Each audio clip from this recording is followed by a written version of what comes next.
Hey, how's it going, guys? Sensus here. And today we're going to be doing a Legion pre-patch guide for Subtlety rogues. Now before we get started, I just want to make this known. I plan on making an updated Subtlety rogue guide once Legion actually comes out, going over honor talents, artifact weapons, and all that kind of stuff. But I thought I'd go ahead and make this quick pre-patch guide just to get you guys started. So we're going to be talking about some Subtlety rogue changes, some solid talent setups, as well as some openers and rotations, and just some key information that everybody should know about the spec in Legion. So let's go ahead and get right into it. Alright, starting off with spell changes. Recuperate's gone, and in its place we got Crimson Vial. It costs 30 energy, and it's on a 30-second cooldown, and heals you for 30% over 6 seconds.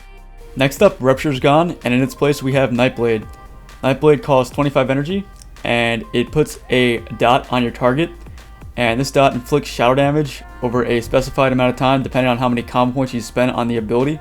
And it also puts a slow on the target that slows your target's movement speed by 50% for 8 seconds as long as you continue to hit the target that has Nightblade on it.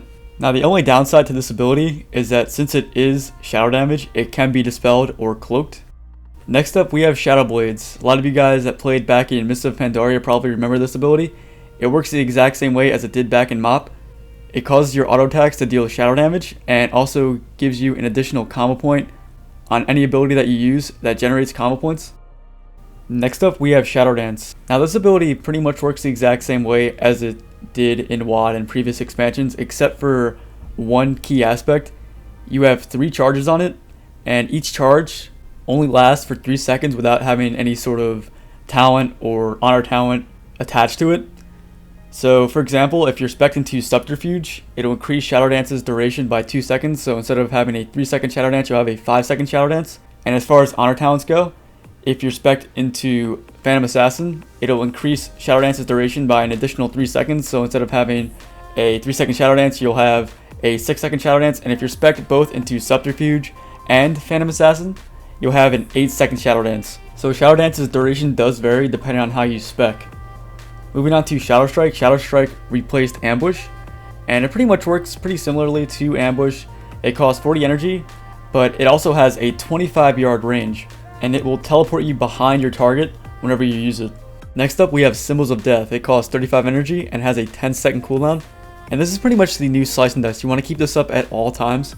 It increases all your damage done by 20%, and that's a really substantial amount, so you don't want to ever let symbols drop.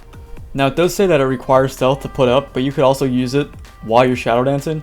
And one thing to note, you also get this buff called Death when you initially put up Symbols of Death, which will make your next Shadow Strike a guaranteed crit. Next up we have a passive called Deepening Shadows, and all it does is it reduces the cooldown on one of your Shadow Dance charges by 3 seconds per combo point spent on a finisher, which would include Nightblade or Eviscerate. And lastly we have Shadow Techniques, and all it does is it gives your auto attacks a chance to generate a combo point. And with that, let's go ahead and move on to talent setups. Okay, so your basic cookie cutter setup for both Legion pre-patch and Legion beta would include Master of Subtlety, Subterfuge, Vigor, Soothing Darkness, Prey on the Weak, Premeditation, and Master of Shadows. Now let's just take a second to talk about this build. Master of Subtlety increases all your damage done while in stealth and 6 seconds after stealth breaks by 10%. Subterfuge pretty much works the same as it did in WoD, except for the added fact that it adds 2 seconds onto your Shadow Dance. Vigor increases your energy pool by 50 and increases energy regeneration by 10%. Soothing Darkness heals you for 3% while you're in stealth, and this includes while you're shadow dancing. Prey on the Weak works exactly how it did back in WoD. Premeditation is now a passive talent, which increases combo point generation on both Shadow Strike and Cheap Shot by 1. And lastly we have Master of Shadows, which grants you 30 energy for each time you enter stealth or pop Shadow Dance. And with that, let's move on to some openers and rotations.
Alright, that pretty much does it for this video, guys. If this video helped you out, please be sure to leave a comment and let me know. And of course, as always, thanks for watching. I'll see you next time.